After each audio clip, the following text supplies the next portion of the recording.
Hi, welcome to Let's Eat with Mrs. Jones. I am Mrs. Jones' daughter, Nicole. You may have seen me on a few episodes of this show, being my mom's sous chef. Today we thought we'd switch things up and I would cook a dish for you. This is actually a dish that my mom started making when she was first learning to cook about 40 years ago. You may be used to traditional Southern recipes that my mom cooks for you. At one point in time, she was a beginner in learning how to cook just like all of us have to, and she saw this macaroni and cheese recipe on a calendar in 1983 and decided to give it a try. She remembers it as being pretty good. I'll be the judge of that because I'm going to make it this day. We're going to give it a try today and see if it's as good as she remembers. So thank you for joining us in the kitchen. I can't wait to get started cooking for you. Let's dish about that. Handwritten Mrs. Jones handwriting recipe back from 1983. I'm not aging myself at all by saying I was 1 year old when this was written. This recipe calls for onion, celery, and bell pepper, all of them nice and finely diced. So I'm going to get started on dicing these up. Okay, we are going to start melting butter in a big cast iron pot, because after I get the celery, onion, and bell pepper diced, we're going to saute them.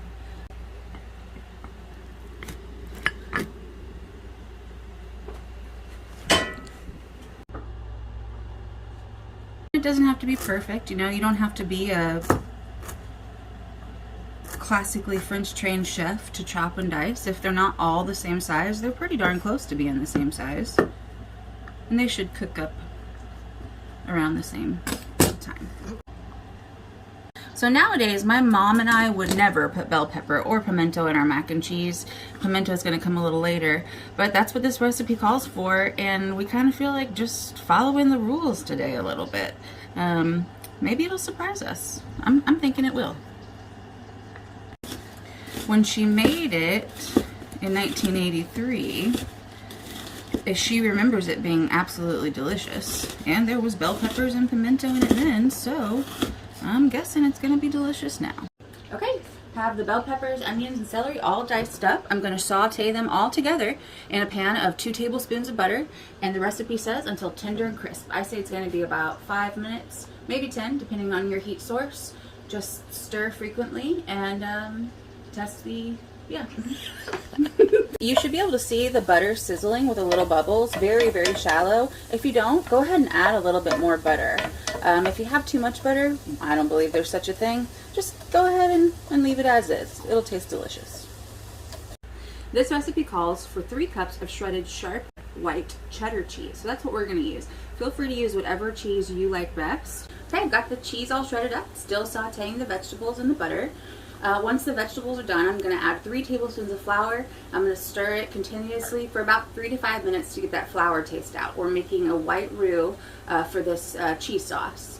After the flour is cooked into the vegetables and the butter, we're going to add the milk all at once, and we're going to stir until it's thick. When you make a roux, you kind of need equal parts flour and fat. I don't like the amount of butter that's left in this pan after sauteing, so I'm going to add a little more. Ideally, I'd like about 3 tablespoons of butter, since I'm going to be adding 3 tablespoons of flour. Okay, so I had to play with the ratio of butter. I added some more even after the initial extra add of butter. I don't know how my mom did this 40 years ago being a new cook, because, you know, roux are something that you have to practice to get down, and I'm surprised she got it down. So I've got enough butter now, and here's my flour. I'm just going to dump it all in. Mixed the butter and flour together in the well in the center, and now I'm incorporating the vegetables. The reason we're cooking it for about 3 minutes is to burn the flour taste off. This recipe, it's a white sauce. Okay, flour taste is burned out. Time to add the milk. Make sure you start stirring very briskly and continuously, so that you don't get any lumps until this mixture thickens up. Okay, as you can see, we're getting kind of thick here with our white sauce, so I'm going to start slowly adding the cheese. You do not want to add the cheese in all at once. Trust me, you'll just have a big clump of gooey cheese. So I'm just going to take a little bit at a time, sprinkle it in, and give it a stir. And I'll do that over and over until the cheese is all incorporated. When your sauce thickens up and you start to add your cheese, make sure to turn the temperature down to as low as possible so that it doesn't burn on the bottom. So my cheese is going in.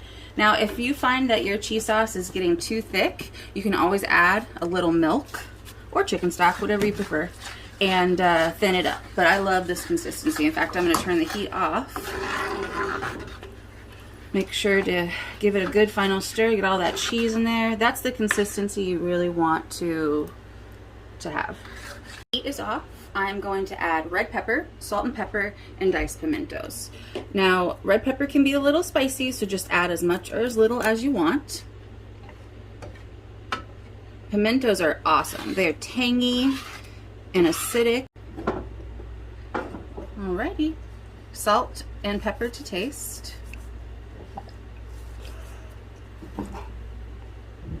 Okay, I'm going to give this a taste. I added salt and pepper. I want to make sure it's perfect.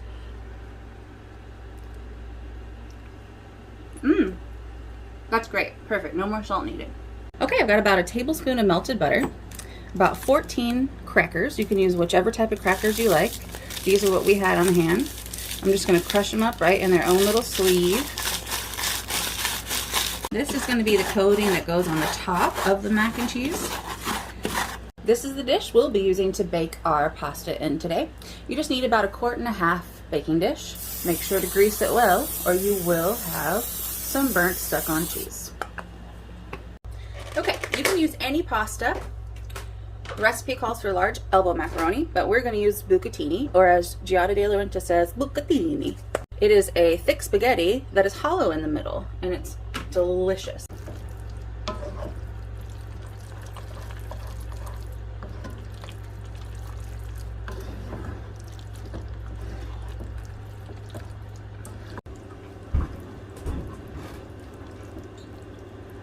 Yum! Look how beautiful this looks. It's gorgeous. You could add chicken if you wanted to this. You could have shrimp, any protein of your choice. What I'm going to do now is top it with these buttery cracker crumbs that I have. We've got the oven preheated to 350 degrees while we've been cooking. You just sprinkle it on, kind of even layer. This gives it a nice little crunch texture. Anytime you eat pasta that you bake in the oven, it loses its little al dente bite to it. So when you add breadcrumbs, especially buttered crackers or buttered breadcrumbs, it gives it a little crunch that I think that pasta needs. Okay, we're ready for the oven. We're going to bake this at 350 for 30 to 35 minutes, and then we're going to eat. So our oven cooked it in 25 minutes. We didn't need 30 to 35 minutes, but I want the top a little more brown, so I'm going to put it on the top rack and broil it.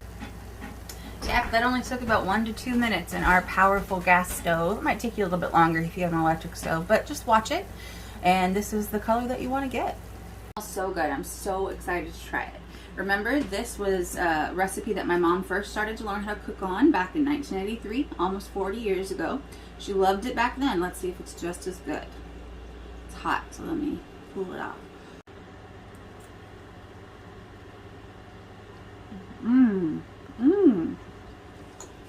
Wow.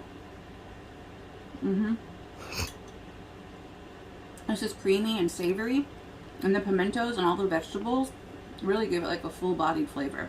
I'm really surprised. This is great. This would be wonderful, like I said, with chicken in it or shrimp. Even tuna would be great. Give this a try for your next family dinner, or if you need to bring a dish to a party or something. I think it would probably be good cold even.